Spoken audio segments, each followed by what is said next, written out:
Hello and welcome to one more CP online webinar for our members. This is Rogerian Therapy, and I'm here with B. Chestnut, my dear friend and business partner. And today we're going to talk about a theme B that I believe you will be more important than I will be. And that is psychotherapy and the Enneagram. I will have a few things to say, but mostly I want to hear from you. Well, I hope you All say your more. experience. I hope you say more than a few things. Okay, well, I can help. You know, I would like to show actually two PowerPoint slides when you think it's appropriate. But I wonder if you want me to start or if you want to start yourself. Well, maybe I'll just say a few things, and then I do think I welcome your guidance, and I know that you have a lot of experience as a therapy client, and so I hope you speak from that as well. But also, I'll be happy to have you ask the questions as well. To you, yeah, Yeah, good I idea. guess I would say, one intention is to go a bit deeper into this topic than we did in the podcast that we did Exactly. on the same topic. And to talk more about, I think, what therapy can really do for people, what resistances there are to therapy, and how this is related to Enneagram work, and especially doing inner work using the Enneagram according to sort of an Enneagram, a growth pathway that you and I have been articulating more and more in detail in terms of different things being necessary at different points in the journey in order to move people forward. Again, informed both by all the amazing insights we get about our Enneagram type and subtype and instinctual sequence, but also the Enneagram as a map of process in terms of understanding where we are and what we need at which point in our journey, and what kinds of help and support we need. And I think that is a central aspect of what we'll say here, is that, as Gurdjieff said, alone one person can do nothing. That really, this is a collective project, and this is something that we all need help on. And I would say one of the first cultural aspects I would point to that's very active in many cultures, certainly in my culture in the US, is a stigma against getting help or asking for help.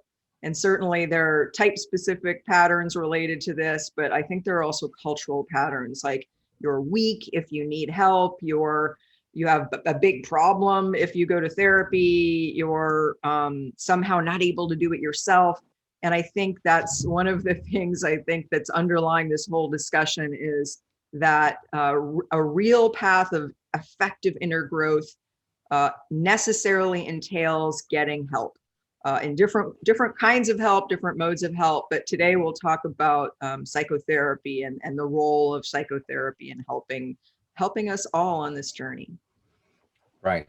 Yeah, very important. And also, I would like to stress the importance of changing techniques or lines in psychotherapy as we face new kinds of issues, not new issues, new challenges for coming from another center of intelligence, for instance, right? So we'll talk a bit more about that. But go ahead, B. Would you like to carry on? And I also want to ask all of you who are participating live to write questions on the Q&A session if you wish. We'll try to talk up to a certain time and then hopefully have time to answer a few questions.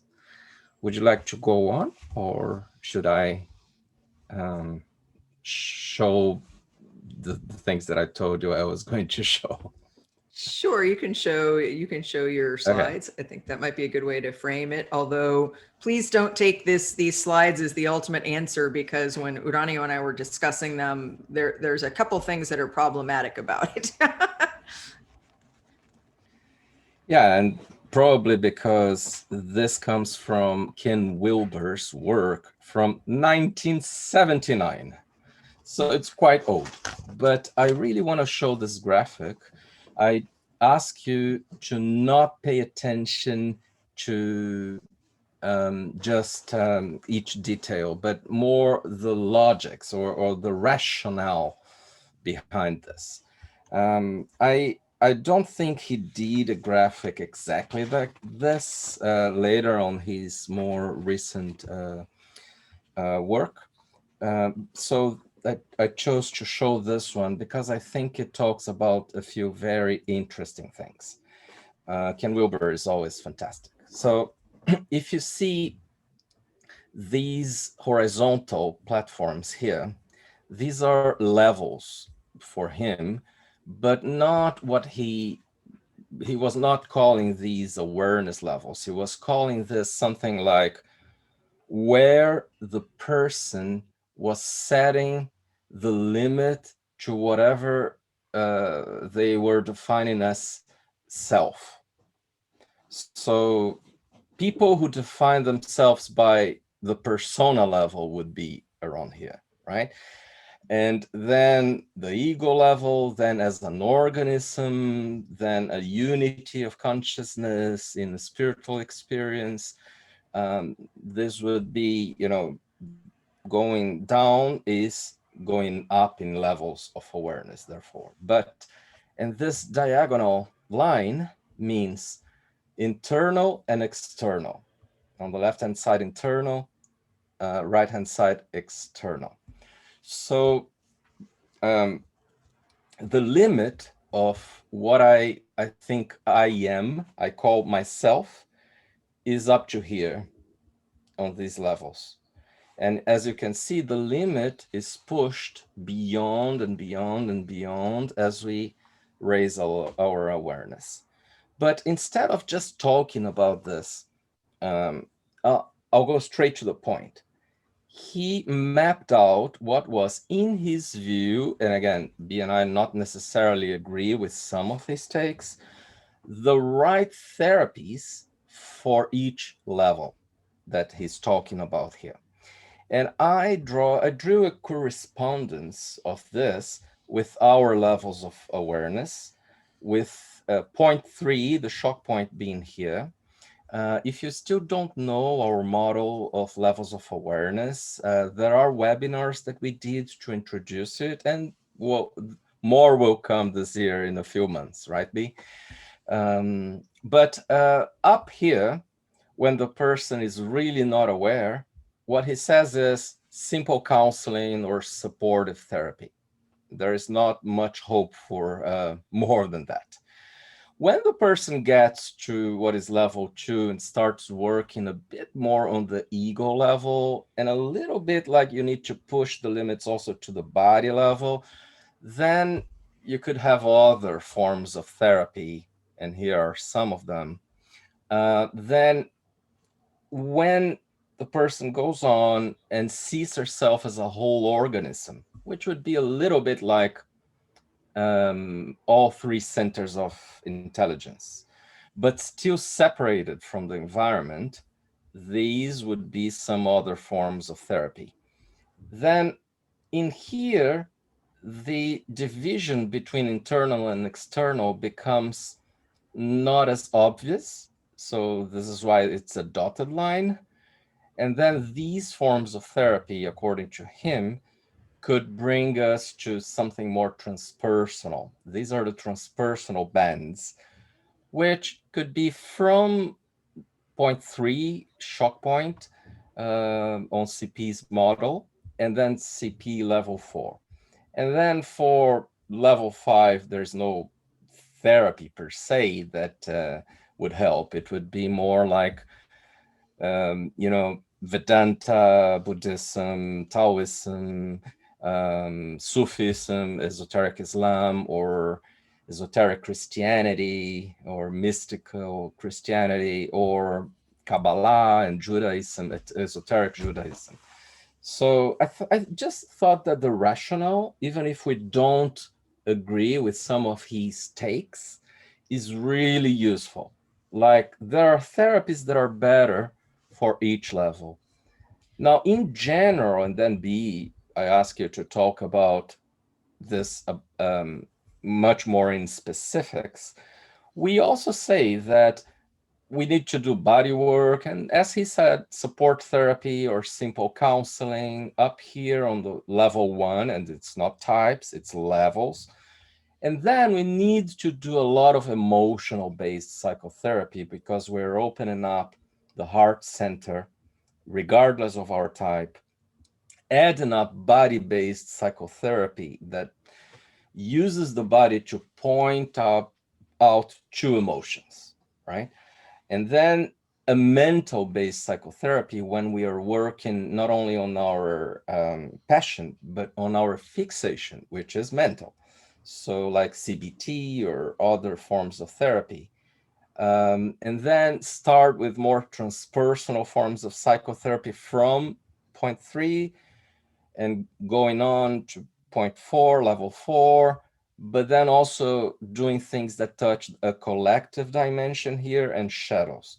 So these are not therapeutic lines, just groups. So I would love if you could not only comment on all this, but go into more details.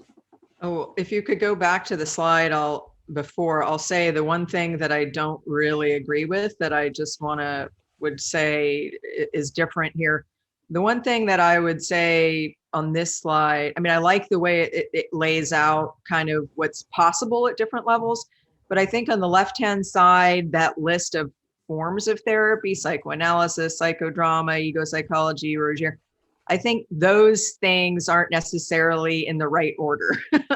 For instance, a lot of people would say Rogerian therapy would be better with people at a lower level of consciousness because it's not very challenging, right? It's something that just is a lot of positive regard. Rogerian therapy is a lot about empathy, a lot of empathy, and a lot of reflecting back positive things in a very gentle way. And I think that's something that is often more appropriate for people who are earlier on the path. And I also think psychoanalysis sometimes isn't, sometimes it's needed and good at a lower level like it is there, but sometimes it's not really possible until a little bit higher level.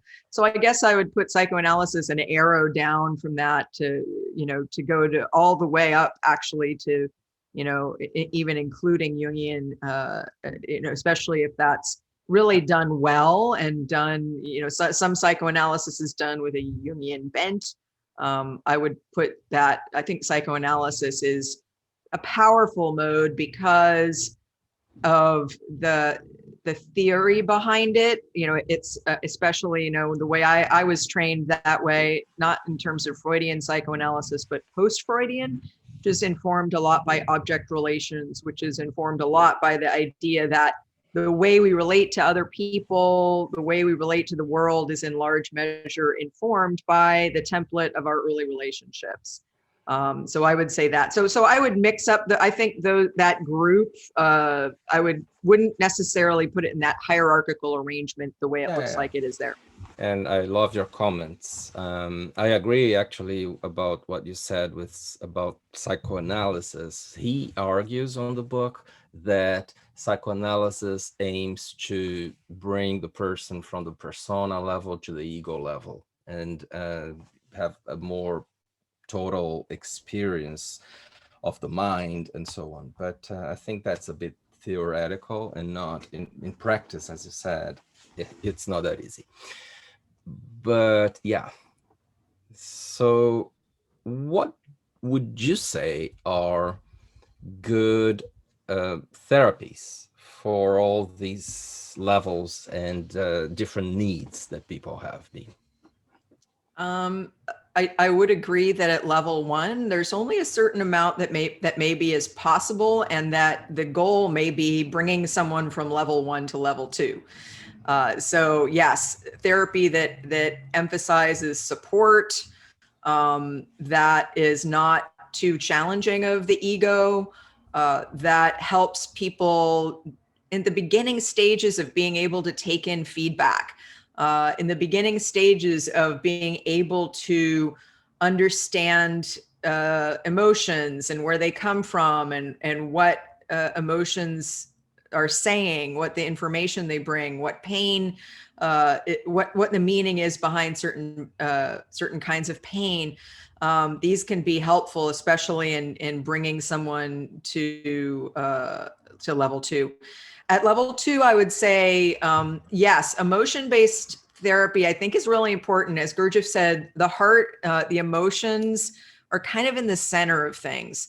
And they also can be very challenging for all types of people, not just people who aren't heart types.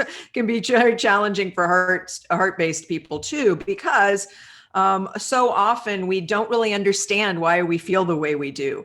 And yet our emotions are powerful drivers behind what are the choices we make, including the choices we make to whether or not to do inner work, whether or not to become aware of certain aspects of our experience. So I do think emotion-based therapy, and again, it needs to look different at different stages, is very core.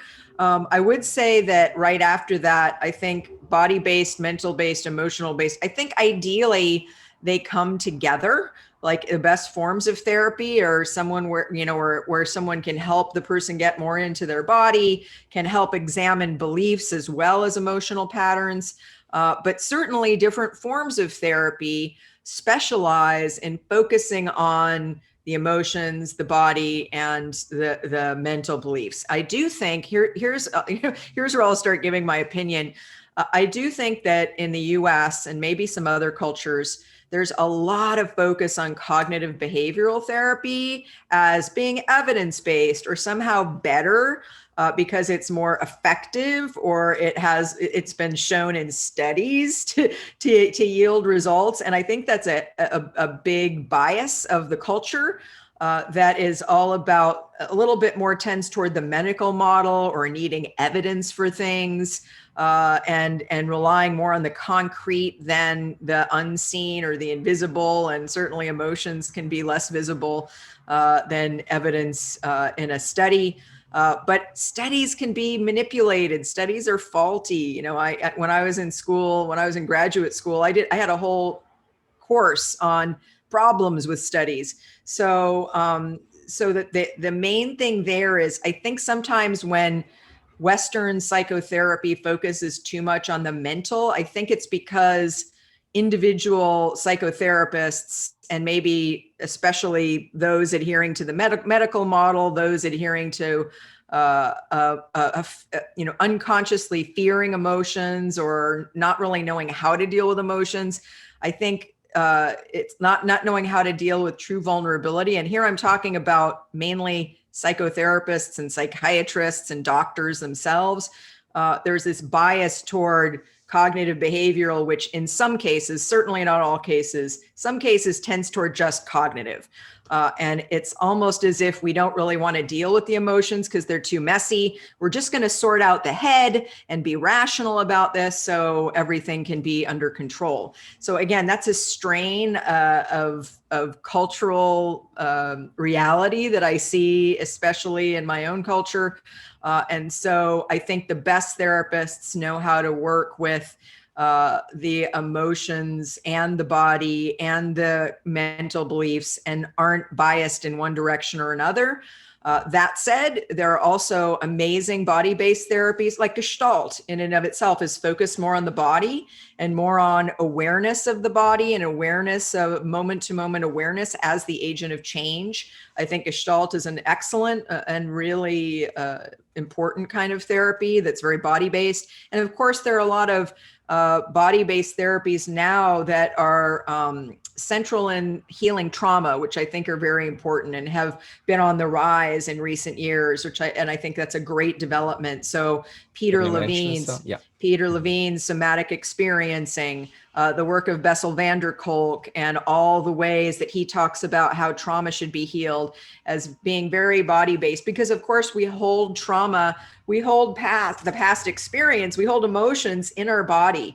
And so getting in touch with the body, unlocking the ways the body freezes up and holds on to past traumas, very important. Even things like massage, Rolfing, Feldenkrais, and other forms of really, almost more massage-oriented, touch-oriented somatic therapies can be very good to release the way pain, emotion, past experience, trauma is held in the body. And again, I think all of these things, it depends on the person. It depends on their history. It depends on what they're ready for. It depends on the therapist they can find.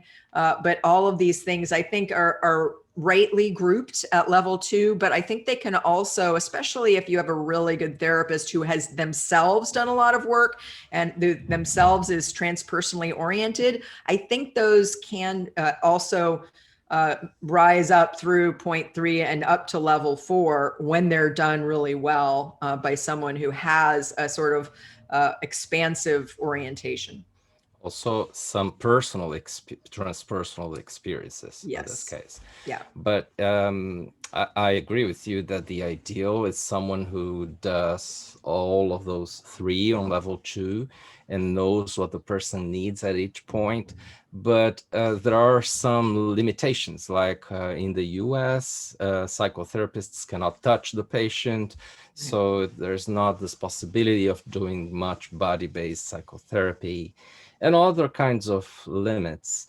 I find it interesting what you said about CBT, cognitive behavioral. So do you agree with me if I say, like, it's great to come to CBT if you're working on some mental constraint, like if you want to expand your horizons and think out of the box, or even do NLP work, while it's not perhaps the best idea to use those techniques when you are trying to touch base with emotions. I would, and again, here I'm hesitant to generalize because certainly there are other cases and other times. So just know that I don't mean to overgeneralize, but I will say it's interesting to me that even in the name, most cognitive behavioral therapists will say they deal with the mental level, the emotional level, and the behavioral level, and the way that they operate in tandem with each other and are connected. But I find it interesting that the word cognitive behavioral, what does that leave out there? That is sort of emblematic, I think. And I remember in the early years of reading Ken Wilber's book, when he talked about different things, he actually left out the heart center and the emotions. So I do think there is this bias sometimes of leaving out the emotions. And so I always want us just to be aware of not doing that. Or if you're a specialist in something, if you specialize in dealing with a cognitive level, that's fine. But I think it's important to state that and to lay out the parameters of what your approach does and doesn't do, given that. Right. So I think, B, that our members on CP Online are potentially very sophisticated therapy clients. And differently than most clients, many times they know a bit more what they need, right?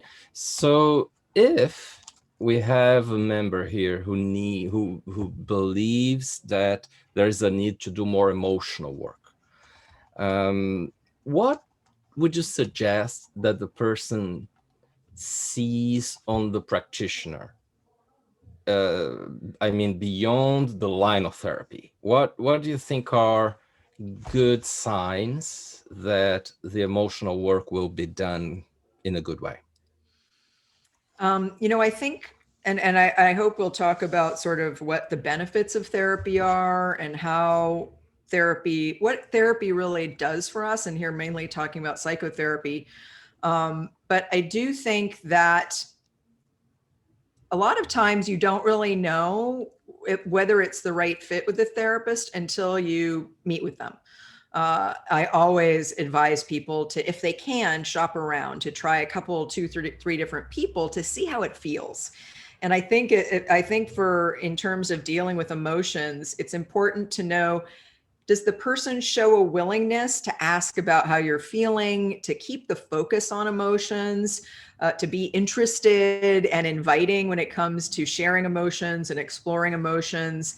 and is someone that you feel comfortable sharing your emotions with, or what you're thinking about your emotions, because it's a very vulnerable space to open up and really allow yourself to be witnessed and supported in exploring the meaning of your feelings and the patterns that you have emotionally.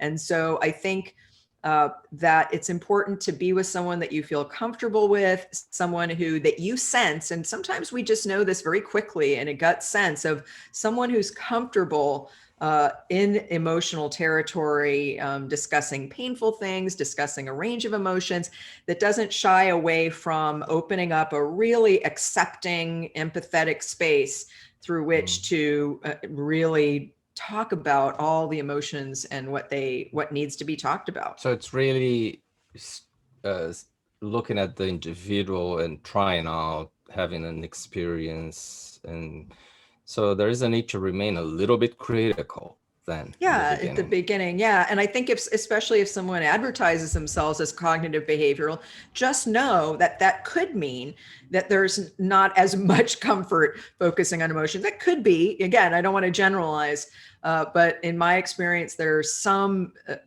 people who follow that because it's a little bit more of a neat package.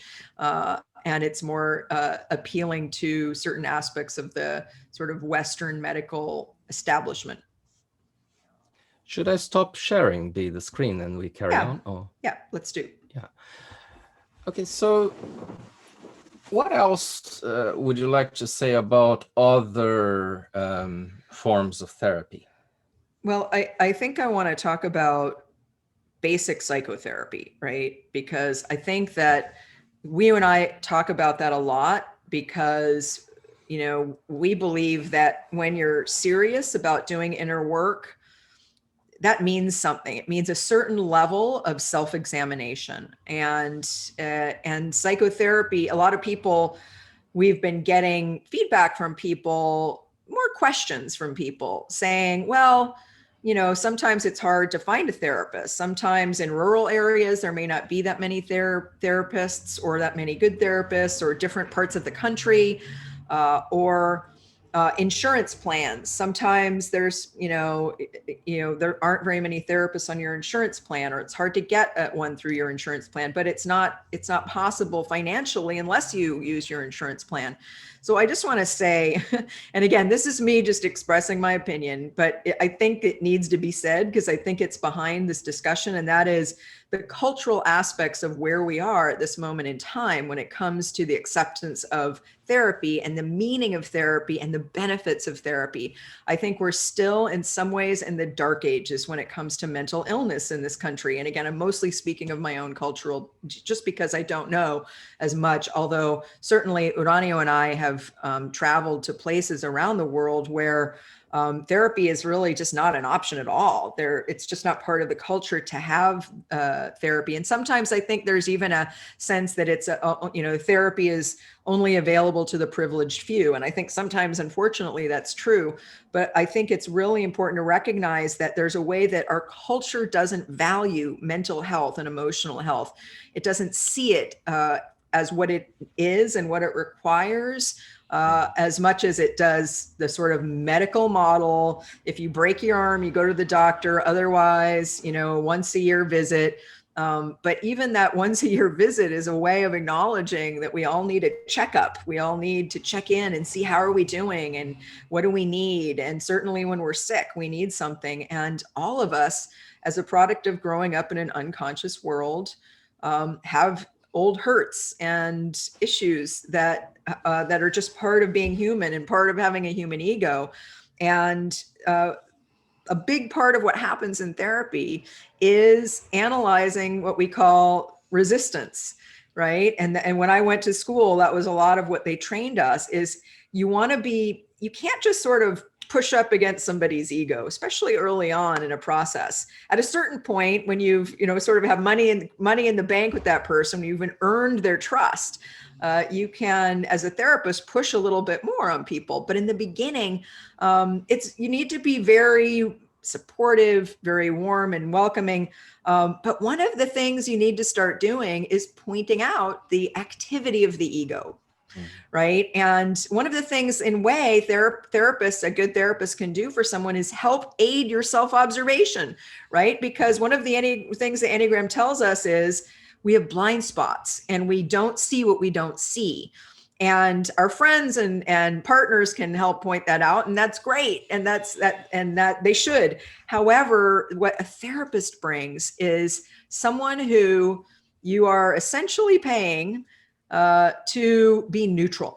And again, the best therapists are both empathic and warm and human and present as who they are, but are bracketing their own feelings, their own ego, their own self-interest, and really there for you to create an open space and hold up a mirror at times to say, I notice here's a place where your ego may be driving the show. There may be something you don't want to look at here. And that's why maybe you came late to your appointment, or maybe that's why whenever we talk about this subject, you change the subject.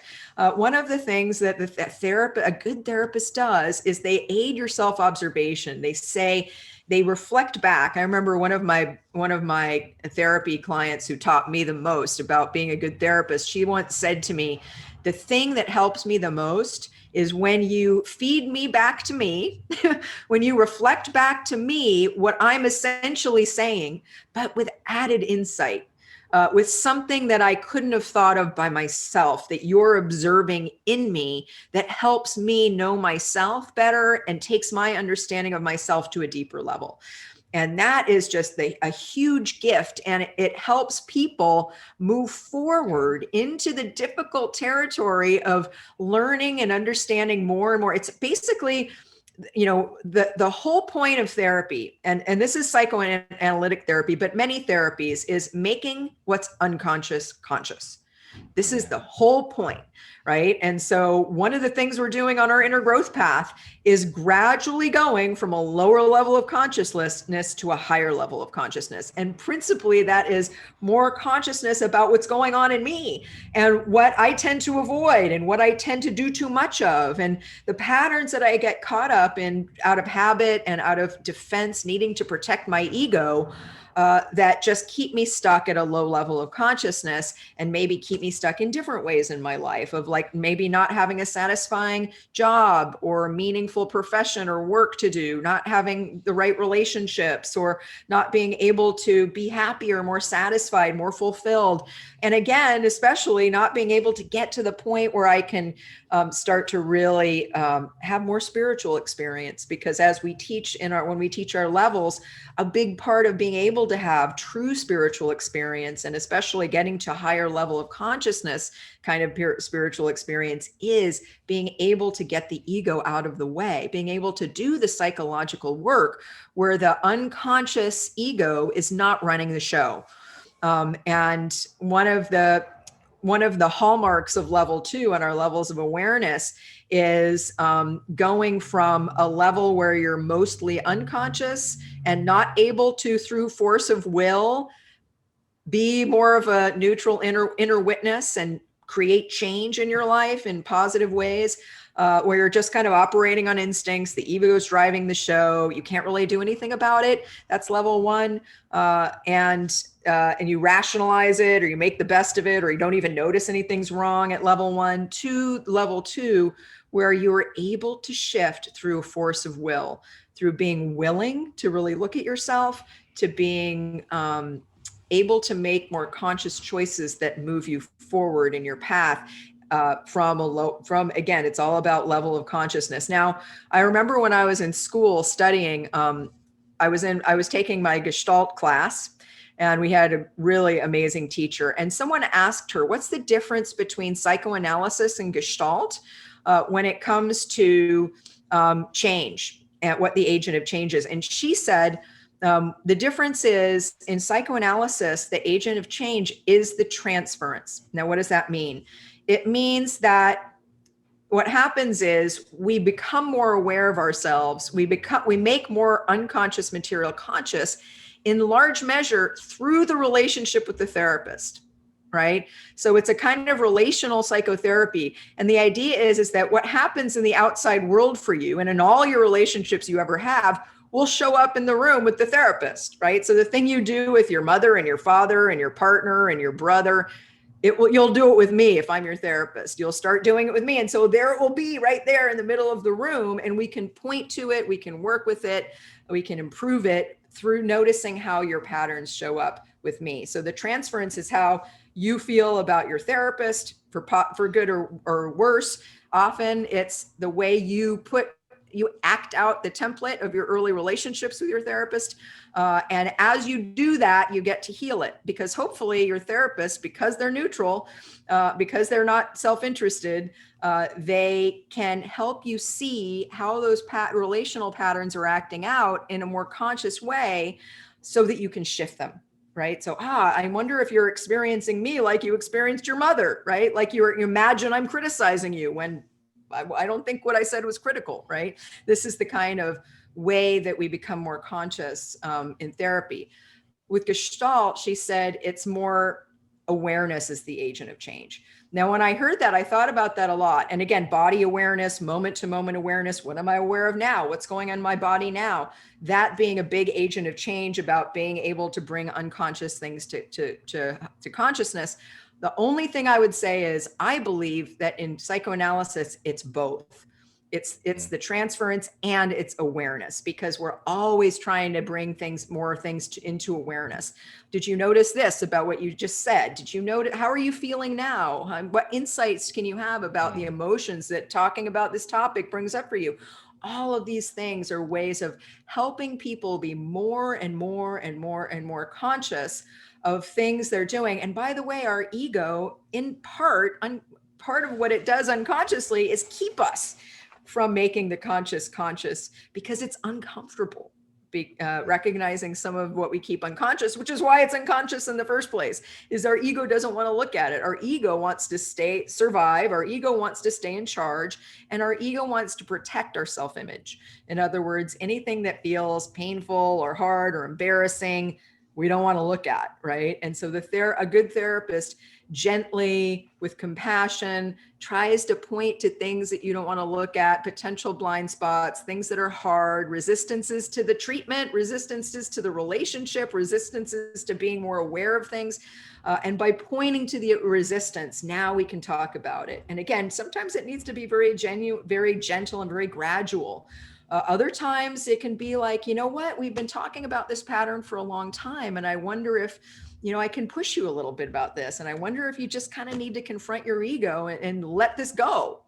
At a certain point, sometimes it's a little more confrontive, but only when the groundwork has been laid with the person, where they can feel more safe and more comfortable and more trusting of the relationship, of the therapist, and of the intention of the whole project of therapy to be about coming to a higher level of awareness, even if that means facing the shadow, even when that means, as it necessarily does, facing pain and things we don't want to see in ourselves. Right. Yeah. Fantastic. Yeah. So it has a lot to do also with the competency of the therapist. And also we could say that some kinds of therapy might be more challenging for some Enneagram types, like Gestalt could be more challenging for a 5 like me, or psychodrama. And Gestalt was challenging for a 2 like me at the beginning. When I was still in school, I would get really frustrated in Gestalt class, because it would all be about like, what are you feeling in your body now? What are you feeling in your body now? Mm-hmm. And at that point, I would say nothing. I don't feel anything. And I would get frustrated because I wasn't really accessing anything in particular. Much later on, after I did, and for me, I needed more talk therapy. I needed more, engaging my mind and my intellect to look at my emotions. Psychoanalysis didn't work for you as a hard type, right? Oh no, psychoanalysis is what I would say. Psychoanalytically informed psychotherapy is both what I did and the kind of therapy that worked for me the most. But the classical psychoanalysis of staying, in front of the, you couldn't see the therapist. Right. That I would say didn't work for me. I wouldn't say, I think some people it does work for. And there were moments when it was kind of a relief, I will say, to not be face to face with someone. And I Right. think moments in the therapy for different people, it can be really helpful because especially for heart types, it's like if I'm looking at you, I can't, especially for a 2, I can't not be like really worried about what's going on over there with you, You even know when it's about me. what's fun, B? One fun thing. I see you thinking very easily, like, I'll try out, I'll see if it works. If it doesn't work, then try someone else. And I go, wow, why don't I think of that? And then I realize, it's such a trouble. It's such an effort to start opening my things to one person that when I do, I want to stay there forever and not change. Yes, yes, But yes. anyway, And I think one issue we might just want to name is that, and I suffered from this myself. Sometimes we don't know as therapy clients if it's working or not, or if our therapist is good or not. And I think that can be a tricky thing. And I remember my friends that I was training in therapy with were big helps to help me figure that out at times, because when it's not working with a therapist, there's always a question of like, well, is it that the therapist is not skilled, or is this me resisting? Is this me with my ego wanting to make my therapist bad so I can get off the hook? So again, it's complicated, but at a basic level, I hear what you're saying, and that it can be hard to shop around because it's hard to even go one time to therapy and really give it a chance for some people. now we have several good questions, and I will ask you to try to be brief because of time. Yep. So Ellie, hi Ellie. Ellie's asking a few examples of modalities of body-based therapy. So maybe you can repeat those that you said or add some. I would just add to that list bioenergetics. I think it's a great thing if you find a serious therapist. So I think there's Gestalt, which I would say is not so much a Body. body opening thing as it is paying attention to what's happening in the body, and a kind of And there is movement, right? and there is movement. Yeah, yeah. And it's a lot about the contact barrier. There are a lot of interesting Gestalt, like boundaries between people, confluence. There's a lot of different concepts about sort of the physical aspect of interaction as well as And physical awareness. similarly, perhaps in a few things, psychodrama. Yeah, psychodrama. But then there are things like somatic experiencing, which is the kind of somatic work or body-based work that comes out of Peter Levine's work. And Peter Levine is someone who wrote a book about working with trauma. So it's very specific about getting in touch with traumatic experiences and releasing it through a body-based orientation, which I think is crucial when it comes to trauma. And really, really good approach. And Bessel van der Kolk and the work that he talks also a lot about body work. Also things like EMDR is something that's a little bit more based on the physicality of the nervous system. EMDR, or eye movement rapid desensitization therapy, I might have that wrong in there. That is also another thing that helps loosen up trauma, but more around the nervous system, but definitely, but also through doing physical things. Also, Hakomi is another approach to another body-based therapy approach. And again, they're therapists that are trained in Hakomi, which is again about accessing information through the body in order to sort of help relieve tension and get in touch with emotion and get in touch with different things. And the emotion, we can often sense emotion in the body before we sense it as emotion. So that can also be a help to getting in touch with emotion through the way emotion manifests in the body. Yeah, and Melinda, hi Melinda, she asks about brain spotting, the visual field. I think it's a little bit like EMDR, as I said, and it could be a little bit like body-based kind of therapy, not as much as others though, right? Yeah, I think a little bit more around the central nervous system. And I know we have some people who've gone through our courses who have done work in brain spotting, and I think I've heard good things about it. Right. So Christy, hi Christy, she asks, will you talk about the different self-development work and where it lies on the awareness levels? For example, work with a passion, arrow work, dominate instinct, subtype wings. where does the work in each of those relate to the awareness levels? So I think I can make a summary if you think it's a good idea, B. Yeah, I think if Okay. it's short, like you So said, there's several questions. Yeah. exactly. So Christy, basically we think that instincts are on level 1 and then still on level 1 subtypes closer to level 2. Then we do work on the passion a lot when connected to level 2, and still on level 2 a little further on the fixation, and then virtue on level 4, and holy ideas on level 5. But when it comes to wings work or arrows work, we think that wings work is better for level 1. And then from level 2, you start doing arrows work, and it grows more challenging as you get closer to level 4. So that's a little bit the summary of your question. But we teach this a lot in other courses. So Claudia, hi Claudia, could you provide some basic and helpful questions one could ask when interviewing a potential psychotherapist? I love this. I want to take note of those. So you're on mute, D. If you can provide some ideas of questions. Yeah. So I think things like, how do you generally work with people? A question like that. After telling the therapist a little bit about yourself, asking the person, so what do you think a general outline would be of how you might approach working with me, given what I've told you? What are your influences? Sometimes they'll mention things that don't mean anything to you because you may not know, different psychotherapeutic theorists. But sometimes if they talk about that in a way that's clear, and makes sense, I think sometimes that can be important.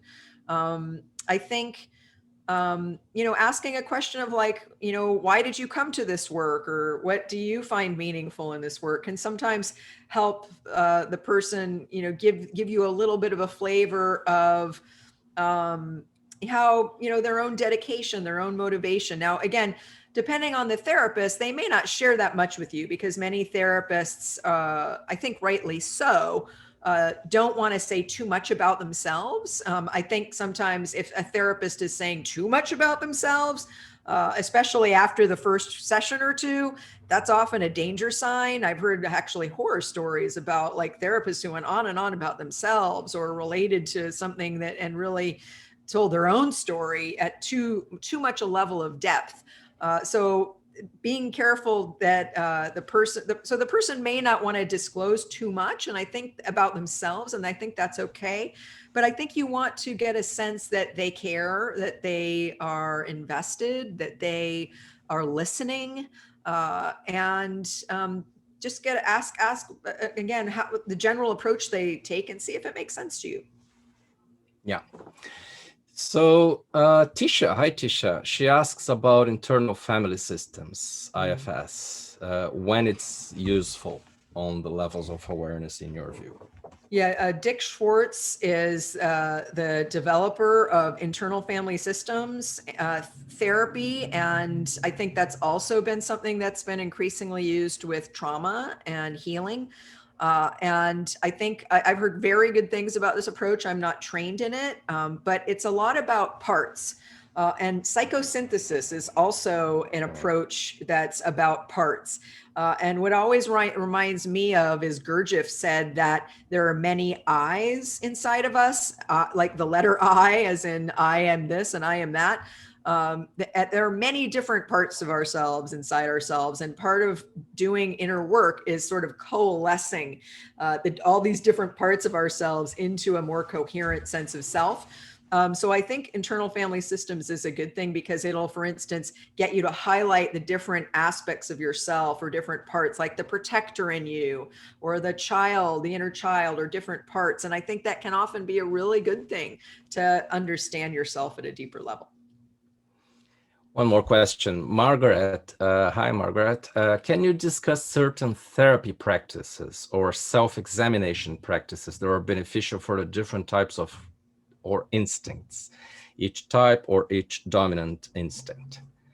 Do you have any comments to make right now about this? Any therapy practices? What was the? Yeah, any therapy lines or self-examination practices. Hmm. It's just basically asking any particular recommendation per type or per dominant instinct. Well, I think that there are some forms of uh, group psychotherapy that could be good for someone who's, for instance, a social dominant, or for someone who wants to develop their social instinct. Okay. And I think finding a good psychotherapy group can be challenging, but a group can be really powerful because it can help you feel like you're not alone. It can, it can help you get farther faster sometimes because it gives you the power of, again, a well-run group, and you need a lot of safety in the group. You need a skillful facilitator, but oftentimes that can be good. I would say self-preservation. I think self-preservation types just need to feel safe with someone. And I think one-to-one or sexual dominance may need to have a certain quality of that one-to-one relationship with their therapist, and may ask a lot of their therapist in terms of showing up energetically and with a certain level of intensity. When I think of my some of my old clients that were sexual dominant, I would often feel like they really needed me to be engaged and present and intense at times with them in a way that was effective for them. So I think it may be more the environment or the kind of therapy than a particular practice, let's say. Yeah. One more? We have three more, but we'll have time to answer one more, and then we type something here for the others. So Sally, is there a bridge therapy or model of some kind that will make you aware of the type of psychotherapy it is good to move towards? What to start with? Or is that seeable within the work already done? I mean, I think really quickly, part of it may be where you are in your path. If this is if you've never done therapy before, that's going to be different than you maybe have done therapy before and different kinds of modalities before.